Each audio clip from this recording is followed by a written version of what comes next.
হেৰি পাইছো যে আমি কিবা এক্সট্ৰা কিবা বৰংগনি দি পেলাই ভিটাটো লৈছো বুলি এনেকুৱা এটা কিবা ৰিউমাৰ উঠিছে। কিন্তু সঁচা কথা কি আমি আমাৰ চেয়াৰমেনৰ লগত এনেকুৱা কোনো সম্পৰ্ক আমাৰ হোৱা নাই।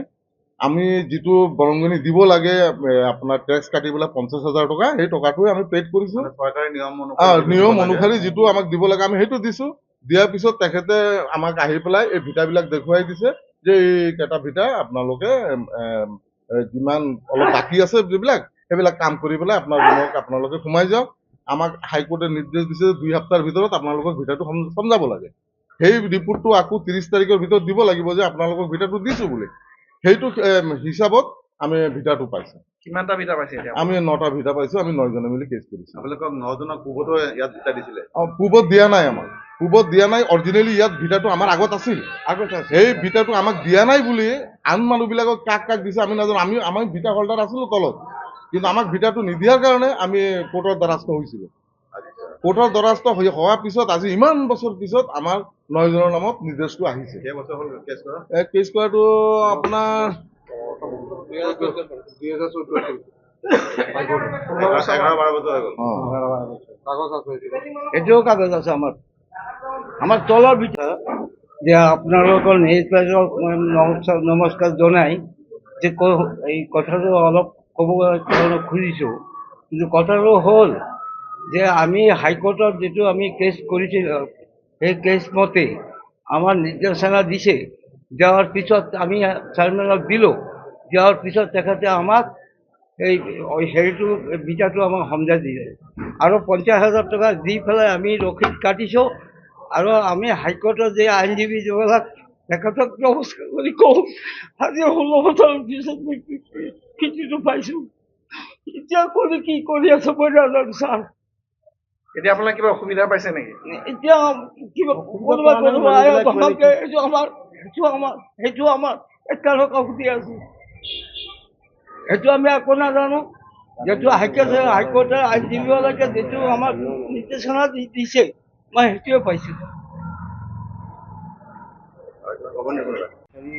ভিটি পেপাৰত মানে ক'বলৈ লৈছোঁ, আমি হাইকোৰ্টৰ অৰ্ডাৰ আনি পেলাই আপোনাৰ টাউন কমিটিত গৈছিলোঁ।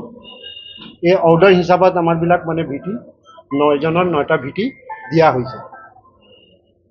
তাৰপিছত মানে কিমান মানুহ মানে এনেকা উল্টা পুল্টা কথা কৈ পেলাই মানে কি চলি আছে আৰু আমিতো ইমান নাজানো। আমাৰ চেয়াৰমেনৰ যিটো হাইকোৰ্টৰ যিটো অৰ্ডাৰ আছে এই হিচাপত আমি কামটো কৰি আছোঁ। আমি 50,000 টাকাকে ছিকিউৰিটি মানি লংকা টাউন কমিটিটো দিছোঁ। সেইটো হিচাপত আমি কামটো কৰি আছোঁ। আমাৰবিলাক অৰ্ডাৰ দিছে, ঠিক আছে আপোনালোকৰ ৰুমটো লওক, ৰুমটো বনাওক। এই হিচাপত আমাৰবিলাক কাম কৰি আছোঁ। 9জন মানুহ ইয়াত আছে, চবে অৰ্ডাৰ হাইকোৰ্টত অৰ্ডাৰ লৈ পেলাই কাম কৰি আছে। আৰু বেলেগৰ ইয়াত পইচা কথা অহা নাই বুজিছে। এইটো চব মিছা কথা, মানে কোনে কি কৈ আছে ক'ব নোৱাৰো ইমান, লেকিন বহুত কথা ওলাই আছে কি বোলো পইচা কথা ইয়াত ওলাইছে, এইবিলাক মানে কথাটো হোৱা নাই। বিজনেছ কমপ্লেক্স চেণ্টাৰত আপোনালোকে হাইকোৰ্টৰ নিৰ্দেশৰ ভিত্তিত হয় হয় মই হাইকোৰ্টৰ অৰ্ডাৰ পাই পেলাই মানে সেই কামটো কৰি আছোঁ। এই ৰায়টো কেতিয়া দিছে হাইকোৰ্টৰ অৰ্ডাৰটো? এইটো দিছে আপোনাৰ 17/12/2025। মানে ইয়াত অৰ্ডাৰ দিছে কি 9 জনে মানে আমি হেৰি কৰিছিলোঁ আৰু 9 জনত হিচাপত মানে এইটো দিছে, এইটো হাইকোৰ্টৰ অৰ্ডাৰ আছে। আপোনালোকৰ পৌৰসভাৰ লগত যোগাযোগ কৰিছিল? হয় হয় অৰ্ডাৰ পোৱাৰ পিছত? হয়। তাৰপিছত পৌৰসভাৰ পৰা কি আপোনালোকে কোনো ধৰণৰ কাটিছে নেকি, টেক্স কাটিছে নেকি? টেক্স কাটিছে 50,000কে ছিকিউৰিটি মানি দিছোঁ আৰু ৰিলিফ কাৰ্ড দিছে। চিকিউৰিটি মানি দিছে। আকৌ আমাৰ ভিটা যিবিলাক ৰুমবিলাক ভোট হৈছিল, ভোট হেৰি লটাৰী হৈছিল, লটাৰী অনুযায়ী আমি সেইবিলাক ৰুমবিলাক টোটেল কিমান ৰুম আছে? এইটোতো ক'ব নোৱাৰো কিমান ৰুম আছে। আমাৰবিলাক 9টা দিছে, 9টা আমি হিচাপত এই হিচাপত আমি কাম কৰি আছোঁ, দোকান কৰি। সেই কামটো কৰাক লৈ পেলাই মানে প্ৰশ্ন চাইছে।